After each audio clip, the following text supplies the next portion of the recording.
Damon Martin, MMA fighting here with one of the biggest winners from past this last weekend's fight card, and I'm pretty sure my introduction will actually take longer than his fights. Dan Ige, Dan, welcome back. Congratulations on an amazing performance, man. Yeah, thank you so much, Damon. Means a lot.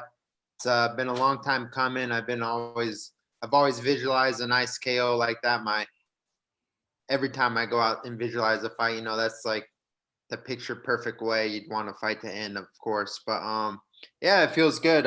Feels good to come home with two paychecks and know that my family's secured, and I'm definitely happy. Could you ask for a better way to celebrate the birth of your child than get a 50K bonus, right? Yeah, it's literally the best case scenario to go in and take zero damage whatsoever, come out with, my show, my win money, and a bonus. Like you really can't beat that. And I'm healthy. That's the main thing. And I'm excited to bring this baby boy into the world, or my wife's gonna bring the baby boy into the world. And yeah, it's gonna be a fun venture. Absolutely. So before we get to anything else, let me ask you, because I know, you talked about it before the fight, but I mean, when you talk about an opposites of kind of opponents, to go from Ryan Hall, who is obviously obviously we kind of know what his game is, to go to a guy like Gavin Tucker, who's kind of known as a striker, bit of a brawler, very tough guy. I mean, that's a huge difference in opponents, but obviously you roll with the punches. And I mean, again, you couldn't predict how the fight's going to play out, but man, it seemed like you were ready to knock out anybody that night. For sure. I wasn't losing to anyone that night. Like you said, I was confident, I was determined, I was 100% ready to face whatever that night. And there was no the word losing was not in my vocabulary. And I went in there, put it all together. I would have liked to have shown a little more of everything I've really improved on, but like I said, I can't argue with that. 22-second KO, performance of the night bonus. Yeah.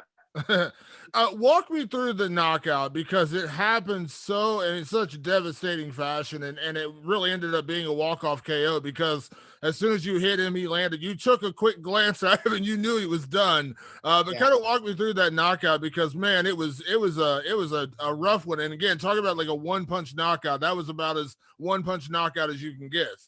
Yeah. I you know what? Before we left to the arena, I read about the Marvin Hagler news, and that kind of bummed me out, to be honest, because Marvin Hagler is a legend and one of my all-time favorite boxers ever. One of the best ever, one of the funnest ever to watch. And so in tribute, I played some of his highlights before we got in the van to head over to the arena. And I watched his highlights, and he's just a vicious finisher, man. And but the game plan was to really go out there and just go and flow and use my jab. And I had Hagler in my mind, so I wanted to come out and kind of just jab, jab, jab, use a lot of my switch stances. Um, but before you knew it, he ran in with his head, and I hit him with the right hand, and I felt his soul leave his body, and that was it. This is going to sound like a weird question, because we see a lot of different knockouts in this sport. We see head kick knockouts, we see flying knee knockouts, we see a lot of different kind. Obviously, you have had a lot. You've had wars, you've had battles in there as well, and you know when you connect on a good punch. Does a knockout punch like that feel different when you connect with it, or do you just judge by his reaction? No, it definitely feels different because I think that's something special to be.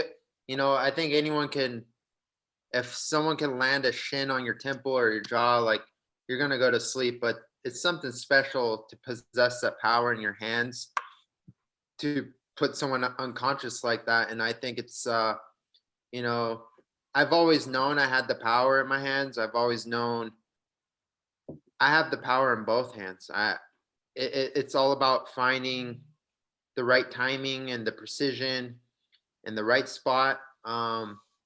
And I really think my eye is just getting so well trained that I can find the target and not have to go out there and force it because I know I have heavy hands. I've always known that. Every coach, any pad holder who I've ever worked with has told me that, and I don't think they're blowing smoke up my ass, but I know for sure I hit hard. Um, it's just about not forcing it, and it'll all come. And it happened that night, so yeah, pretty happy Yeah. about You can't write how any fight is going to go. And I say this a lot, you couldn't write a better story, but coming off of just an absolute 5-round battle with Calvin Cater, and there's absolutely no shame whatsoever in losing to a guy like that. But when you come out and you have a knockout like that, I mean, could you have written a better story to not only earn your bonus, come back from that war, but also with the baby on the way? I mean, literally, like I said, you couldn't have written it any better. It's literally the best case scenario that could have happened. Baby's still in wife's tummy. Home with the win.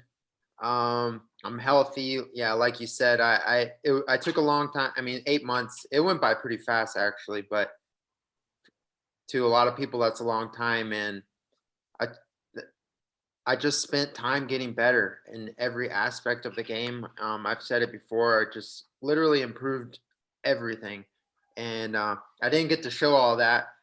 I'm in the best shape of my life. I didn't get to show that either, uh, but it is the best case scenario, like you said. And I'm happy. I'm healthy. I'm rich, and yeah, couldn't write a Now, better story. correct me if I'm wrong, because obviously we go back a ways doing interviews. Was this the first time that you've had the 50K nickname? Am I mistaking that, or did that come before this fight? It came before, but I never got the 50K after I changed it. I couldn't remember when it debuted. I knew it stuck in my head with this one, and then obviously the knockout. I was like, "Boy, I talk about living up to your nickname." Yeah, I don't remember when it might have been after Danny Henry, because that's when I went back. That's when I got my first bonus. I went back to the gym, and people were calling me that, and it kind of flowed and sounded cool. So I started going with it, and I feel like I jinxed myself after that because I never got anything. But yeah, Saturday night lived up to the hype and lived up to the name. Yeah, absolutely, To both absolutely. names, actually. That's true. Dynamite as well. Yeah, like I said, that was Dynamite and 50K all in one shot. And like I said, what better way to win a bonus with a baby on the way? Like I said, you'll have plenty of money for diapers. Oh, 100. Yeah, we're stocked up. We're good to go for a couple months, but I know they go through those things fast from what I've heard. So Yeah. you're right. So now afterwards, of course, you mentioned the possibility of fighting the Korean Zombie, which immediately gave me chills because I think that's just an amazing fight. And I'm not sure, maybe you have since the fight, his comments about looking for a fight. He's been waiting, and he had actually said, you would be, a guy he would fight, and maybe you will be his next opponent. I know, you're not the guy to call people out and say wild, crazy things to get their attention. You're very respectful, and I'm sure you got a lot of respect for the Korean Zombie. But hearing him say that, I mean, in your mind, I mean, I don't know if the offer's come across the table yet or not, but do you feel like logically that just makes sense for your next fight? It makes total sense. And the funny thing is, I didn't even know he said that in an interview. Someone sent me the article after the fight where he said Gavin Tucker and Dan Ige are fighting this weekend. If Dan wins, he could be my next opponent. I didn't even read that, but Korean Zombie is a guy I've watched for a long time. I'm a big fan, but I just feel like his time is coming to an end, and it's my time now. And I'm the Hawaiian Zombie, so it's going to be the Korean Zombie versus the Hawaiian Zombie. It just makes a lot of sense. No disrespect to the guy. He congratulated me on Instagram. He said, "Congratulations, I know who you are now." He put the crying face emoji. It was pretty funny. But I mean, the sound of it just sounds like a great, fun, entertaining fight for everyone. He's a zombie. I'm a zombie. I've never been finished. Uh, I think that would be an incredible fight for not only myself but for the fans and for the company, and it puts me in a good position. Yeah.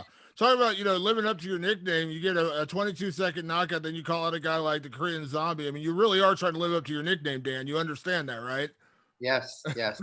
I need more. I need more.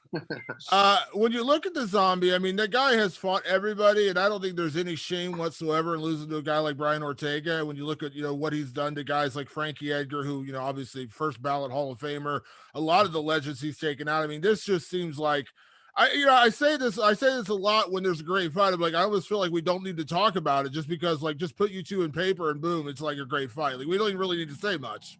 Yeah, there literally is no promotion. You just put our names on a poster and that fight's gonna sell itself. Um, it's it'll be fun, man. I watched pretty much every episode of The Walking Dead. I think I know how to take out a zombie.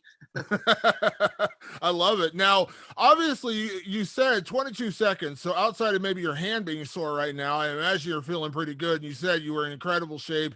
You didn't really get to show up all the different things you're working on. I funny enough actually talked to Eric Nixick the other night, and he was just over the moon with your performance. We were talking about that as well. But you're feeling good. But you do have a baby on the way. Obviously, you want to be there for your wife and your baby. So, can you give me like a kind of roundabout idea? Like, how soon would you want to fight again? Um, I mean, yeah, like you said, I am healthy. My hand feels great. I actually wasn't even the hard punch. The hard punch that was coming was the left hand. Um, but I'd I'd say it's hard to tell right now because I really don't know. I don't know what my life's gonna be like. But my wife understands this is my job. She understands I'm entering my prime right now, and with the KO like that, like I have a good momentum going right now, and I see myself getting back in there into summer, early fall, and possibly fighting then, and possibly fighting one more time in December. If all goes well, but I still see myself fighting two more times this year. Yeah, I know you're a man of opportunity, so I think trying to nail you down on the time is tough because you're the guy who always answers the call, and I have a hard time believing that they call and say, "Hey, Dan, we need you." Outside with the baby on the way, I feel like you're always the guy who's going to answer and say, "Just tell me." You're like the Khabib, where send location. Yeah, exactly. Send me the location, and well, I'm sure we'll come up with something and we'll get it done. There's a big featherweight title fight on the line in 2 weeks. You never know what can happen, and I'm here in Vegas, so Let me ask you about that. I am curious because that is your division. Alexander Volkanovski has been, a great champion, but it's kind of weird because he still has that shadow of Max Holloway hanging over him. And I get it. Max was, a legend. I love Max to death, and I have nothing against Alex. I thought Max won the second fight. I saw obviously Alex winning the first fight, but I thought Max won the second fight. No offense to Alex whatsoever. I just thought Max edged it out.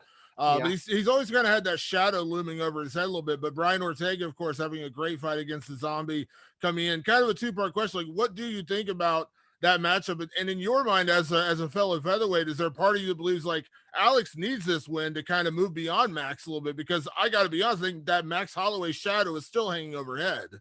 Yeah, it's an incredible match. And off first glance, I mean, when you look at Volkanovski, he really knows how to win rounds. He knows how to seal the deal. Maybe not, he's not the devastating finisher, but he knows how to win rounds, and that's super important as a champion.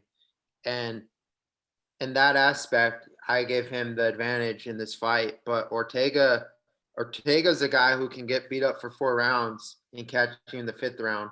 Um, Ortega's a guy who finds a way to win, and I would not be surprised if Ortega hurts Volkanovski and finishes him. He just has that ability. He has that finishing power. And then when you bring up Max in this situation, it's just weird, man. It's MMA math. I could see Ortega beating Volkanovski, but I don't see Ortega ever beating Max. Um, it's a weird, just MMA math. Fighter A beats fighter B, fighter B beats fighter C, but C beats A. Like it's just weird. I have I would slightly favor Volkanovski. I don't even know what the odds are, but I would slightly favor Volkanovski, but I would not be surprised um, if Brian Ortega can get it done. Yeah. And you can obviously, I mean, look at a guy like Ortega, maybe even take a little bit of inspiration what you did. I mean, like I said, he was a guy who, had a really, I mean, listen, you know, there's no shame in losing to Max Holloway. The guy's a legend, but you know, he really had a rough night that night, and to come back and get a win the way he did. Kind of you now, you obviously didn't have that kind of, you obviously, you and Cato was more of a war. It was a battle for all 5 rounds. It wasn't, you know, as lopsided as Holloway Ortega, but again, same kind of thing, coming back and having that kind of win. Like I said, you got to find inspiration in a guy like that. You got to feel good for a guy being able to do that. For sure. I'm super happy for, it takes a lot to take a beating and to come back and, be impressive. And even my last opponent, Gavin Tucker, and when he fought Rick Glenn, he took a beating, took some time off, but he came back on a tear. Uh, it's hard to come back from defeat, but I think that's what, makes us all champions inside is, be able to come back from adversity and being able to come back from a rough spot, especially on the losing side when no one, when you see who your real supporters are, you see, your close family, friends, your loved ones. But, just it's crazy. Like the amount of hate you get for losing. It's you know, you just read the comments and people trash you just for losing or for it's like the stupidest thing I've ever seen. But and then when you get a fantastic win, like I just said, now everyone loves you and oh, you're this great fighter, you're the future champion, you're the great this, that. Like all it takes is one loss to go back to the shadow realm and, not have to you have to hear all that bull crap and work through it for the however many months and then to come back. Yeah, that's definitely inspiring for anyone. Yeah, it's an unfortunate side effect of our sport. It's always about what have you done for me lately. When you win, you're the greatest thing in the history of the sport. When you lose, suddenly you're a bum, and everything you did before that doesn't matter. It Yeah, drives me absolutely bonkers with this sport. But unfortunately, that yeah, seems to be kind of that. Just it's just the same thing happens all the time. yeah, yeah. I don't know, man. It's just the casuals, they call them the casuals. So So let me ask before I get you out of here, Dan. Obviously, you mentioned the timeline for your return. With a fight like the Korean Zombie, I know it's not booked. I'm just pretending it is because I want to see it. But assuming that happens, that's got to be a main event, right? Like that needs to be 5 rounds. it should be. I'm not gonna argue otherwise if they say, hey, you're fighting so and so on this card or this pay-per-view or this fight night. Like I'm not gonna argue 3 round, 5 round. I'm ready for both. I know I can fight 3 rounds. I know I can fight 5 rounds. That would be an awesome opportunity to fight the Korean Zombie in a main event. And let's just wait and see what happens. I'll, as soon as this boy comes into the world, take care of him, and something will arise. Opportunity will arise, and I'll be ready.